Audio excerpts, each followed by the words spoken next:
Il faut être honnête en disant que ça n'a pas été le Grand Prix le plus passionnant à regarder. Pourtant, durant cette course, il s'est passé pas mal d'événements intéressants à décortiquer et analyser. Et justement, c'est ce que l'on va faire dans ce débrief. Salut les amis, c'est un plaisir de vous retrouver pour ce nouvel épisode où l'on va débriefer le Grand Prix d'Émilie-Romagne, un week-end marqué par la domination de Max Verstappen.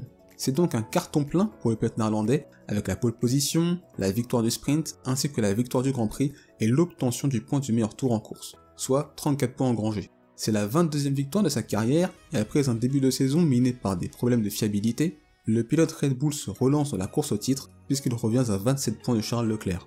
Concernant sa course, elle a été tout simplement parfaite. Très bons au départ, un excellent premier relais, au cours duquel il était clairement le pilote le plus rapide.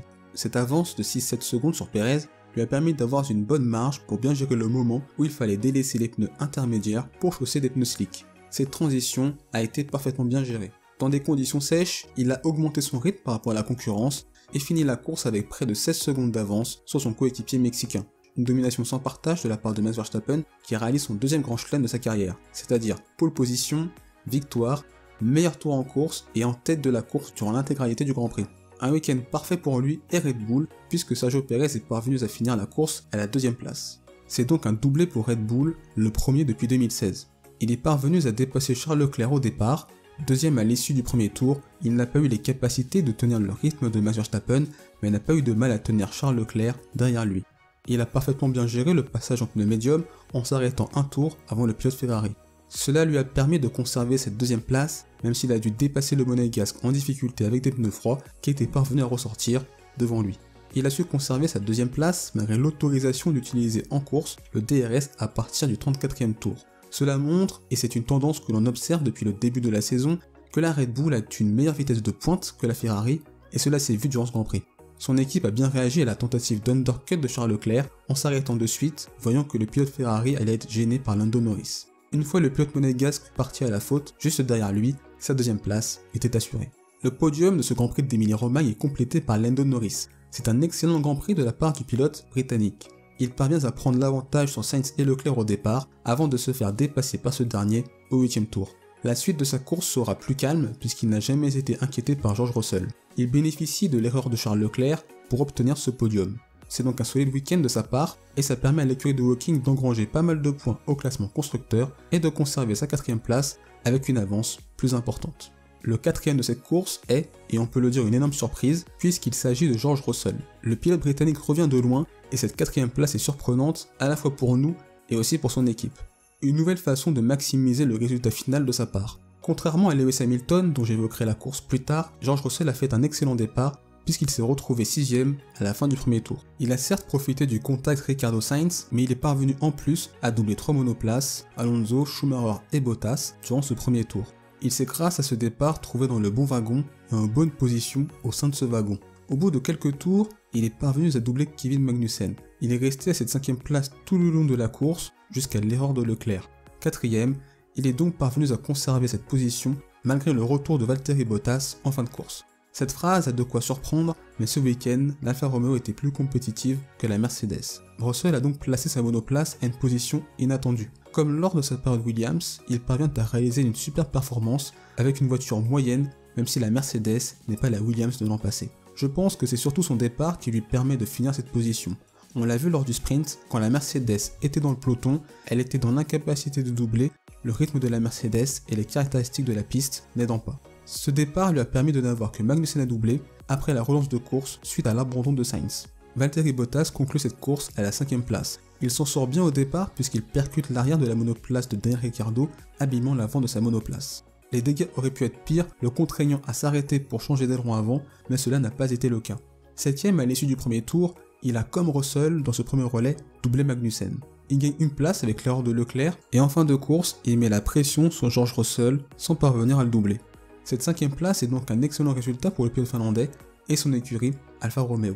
Charles Leclerc finit cette course à la 6e place. Un week-end difficile pour le pilote monégasque avec tout d'abord un mauvais départ avec 2 places de perdu. Il est parvenu à doubler Norris mais n'a rien pu faire face à Sergio Pérez dans le premier relais en pneu intermédiaire et dans les relais suivants en pneu slick. La Ferrari a clairement payé son manque de vitesse de pointe face à la Red Bull. La tentative en fin de course de passer les pneus tendres n'a pas payé. Et puis, il a réalisé la première grosse erreur de sa saison au 53e tour avec ce tête à queue qu'il a envoyé dans le mur alors qu'il était à la poursuite de Sergio Pérez. Avec une monoplace endommagée, il a dû rentrer au stand pour changer d'aileron avant. Et il est parvenu à remonter jusqu'à la 6e place, ce qui est une belle limitation des dégâts au vu de l'erreur. En Formule 1, dans une lutte pour un championnat, ce ne sont pas les victoires qui comptent le plus, mais ce sont les points intermédiaires. Cette erreur montre aussi que pour Charles Leclerc, lutter pour le titre, c'est différent d'avoir eu des voitures pouvant gagner par moment des courses à la régulière. Il faut être capable de gérer un championnat et de prendre ses points intermédiaires. Il n'avait pas à Imola la monoplace pour doubler Pérez, et on l'a vu avant son erreur. Il aurait fallu se contenter de cette 3e place, et vu son avance au championnat, il n'avait pas le droit de faire ce genre d'erreur. Un championnat c'est un marathon, pas un sprint, et ça fait 7 points de perdu qui pourraient compter en fin de saison. Il a malgré tout assumé son erreur après la course, et connaissant le pilote, je ne pense pas qu'il la refera, et c'est aussi un apprentissage pour la suite de la saison. À l'issue des qualifications, on n'aurait pas imaginé Yuki Tsunoda finir ce Grand Prix aussi bien placé avec cette 7ème position. C'est donc un excellent week-end de sa part. Parti 12ème, il a su gagner des positions au départ et conserver cette 9ème place durant le premier relais de course. Dans le second relais de course, en pneu médium, il est parvenu à dépasser Magnussen puis Vettel pour inscrire les points de la 7ème place. Il a su tirer son épingle du jeu dans un week-end pas simple et obtenir un très bon résultat. Sébastien Vettel a terminé cette course à la 8ème position. Parti 13ème, c'est surtout son départ qui lui a permis d'être dans une situation de pouvoir envisager un top 10, puisqu'à la fin du premier tour, il s'est retrouvé 9ème, avant d'être 8ème après avoir dépassé Fernando Alonso en difficulté avec une monoplace endommagée. Il a fait l'undercut à Kevin Magnussen lors du passage en pneu médium. Il se retrouve donc 7ème et ne sera jamais menacé durant cette deuxième partie de course. On va en profiter pour parler de Lance Stroll qui termine cette course 10ème. Quand il n'a pas été au niveau, on l'a dit, et quand il réalise une très bonne course comme ici, il faut aussi le dire. C'est la meilleure course du Canadien cette saison, et ça va lui permettre, je l'espère, d'enfin lancer sa saison. Et après un début de saison compliqué qui avait tourné à la catastrophe en Australie, Aston Martin a su profiter des conditions pour réaliser une excellente performance. C'est peut-être le début de quelque chose pour Aston Martin, mais je pense qu'il faudra attendre Miami pour juger au mieux ce week-end de leur part. Après une excellente séance de qualification le vendredi, Kevin Magnussen a eu un peu plus de mal lors du sprint et du Grand Prix. Parti 8ème et 5ème à la fin du premier tour, il est descendu petit à petit au classement, dépassé par Russell puis Bottas lors du premier relais de course, avant d'être doublé par Sébastien Vettel au jeu des arrêts, puis par Yuki Tsunoda lors du 48ème tour. Ça n'a pas été une course simple, mais Haas engrange malgré tout 2 points supplémentaires et je pense que l'écurie américaine s'en contentera parfaitement. 11ème, on retrouve Esteban Ocon qui ponctue un week-end compliqué à la porte des points. Alexander Albon a réalisé une très belle course avec cette 12ème place, retenant derrière lui Pierre Gasly durant la deuxième partie de course. Une course et un week-end qui ont été globalement difficiles pour le pilote français. Le sprint et son accrochage avec Guanyu Zhou ont fait qu'il est parti loin, et sur un circuit comme Imola, partir 17ème, ça ne pardonne pas. 14ème au départ, 14ème à l'arrivée, une course aux allures de chemin de croix pour Lewis Hamilton qui ponctue un week-end cauchemardesque. Le fait de se prendre un tour par Max Verstappen, pilote contre lequel il luttait pour le titre pilote l'an passé, symbolise à la fois le déclassement de Mercedes et un possible déclassement du pilote britannique. Un début de saison marqué par une certaine inconstance de sa part. C'est un week-end oui, un autre non. Alors oui, c'est un week-end mauvais et raté de sa part, bien sûr qu'on attend bien mieux d'un pilote septuple champion du monde, et oui la comparaison avec George Russell fait très mal, pour autant je ne pense pas qu'il faille résumer son niveau actuel et sa saison à cette course. Il est important de prendre du recul et d'éviter cette culture de l'instant qui fausse nos jugements. J'avais évoqué cela lors de mon épisode Pilote, souffrir pour être aimé. Analyser cette course uniquement par le prisme du résultat, en disant seulement George Russell 4ème et Lewis Hamilton 14ème donc Hamilton pouvait faire pareil, eh bien je trouve que c'est un peu court en termes d'argumentation. On l'a vu lors du sprint qu'à la fois Russell et Hamilton n'ont pas su remonter dans le peloton. A partir de là, on comprend très vite que si en course la Mercedes se trouve dans le trafic, il y a peu de chances qu'elle remonte, cette voiture manquant de vitesse de pointe et n'étant pas à ce point au-dessus des autres écuries du midfield à Imola. D'ailleurs, ce qui sauve George Russell, et je l'ai dit précédemment dans ce débrief, c'est son départ qui lui a permis de passer de la 11ème à la 6ème position. Pour l'ancien pilote Williams, tout change puisqu'il n'a qu'à dépasser un Kevin Magnussen sans défense, distancé par Lando Norris et Charles Leclerc, et ne pouvant plus bénéficier de leur inspiration. Malgré tout, doubler le pilote Haas lui a pris du temps, la Mercedes manquant de vitesse de pointe. De plus, les flèches d'argent n'avaient pas le rythme à la régulière de la McLaren et même de l'Alfa Romeo, Russell étant menacé en fin de course par Bottas. Ce qu'il a réalisé est un petit miracle au vu du niveau de performance de la Mercedes.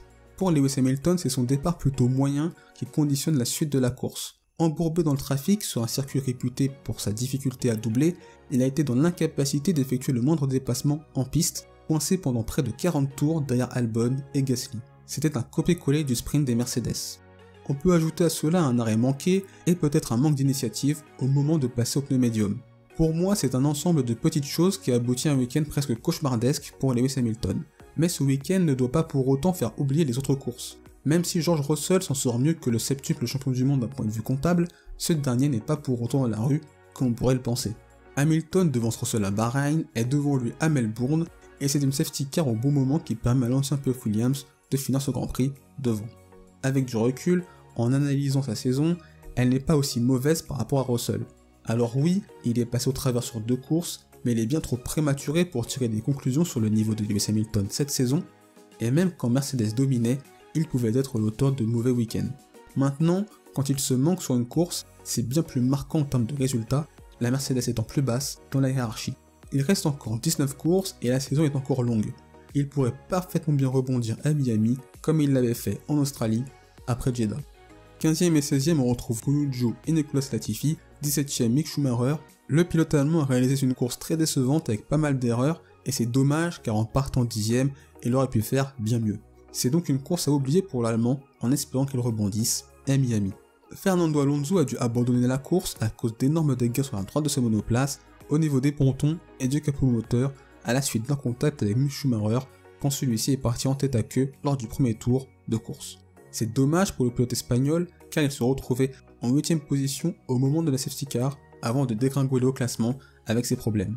Et enfin, Daniel Ricciardo termine cette course à la 18ème place et Carlos Sainz a abandonné au premier tour. Les deux pilotes entrant en contact juste après le premier virage. Sur cette action, c'est plus selon moi un accident de course, même si je mettrais plus la faute sur Daniel Ricciardo. Pour le pilote McLaren, il a fallu changer d'aileron avant et la suite de sa course a été difficile. Quant à Carlos Sainz, sur le coup il ne pouvait pas faire grand chose et c'est malheureusement un nouveau résultat vierge pour lui après Melbourne. Cela ne l'aide pas à sortir de cette spirale assez négative, même s'il y a eu de bonnes choses de sa part ce week-end avec le sprint. Des erreurs et de la malchance qui me rappellent un peu Valtteri Bottas, en espérant qu'il pourra faire un très bon week-end à Miami pour enclencher une nouvelle dynamique, car au championnat pilote il est assez loin à près de 50 points de Charles Leclerc. Alors qu'avez-vous pensé du Grand Prix d'Émilie-Romagne? Quels sont vos tops et vos déceptions? Si ce débrief vous a plu, n'hésitez pas à le liker et à le partager, ça permet de faire grandir le projet de Workout F1, de nous donner de la force et de permettre à cet épisode d'être accessible au plus grand nombre. On se retrouve les amis pour un prochain épisode ce dimanche, au cours duquel on analysera le développement de la Formule 1 aux États-Unis, avec notamment les nouveaux Grands Prix à Miami et Las Vegas, les raisons de cette stratégie de la F1 ou encore la culture sport US. Si vous ne voulez pas le rater, vous pouvez vous abonner et activer la cloche sur YouTube et les notifications pour le podcast. D'ici là, portez-vous bien, je vous souhaite le meilleur, salut.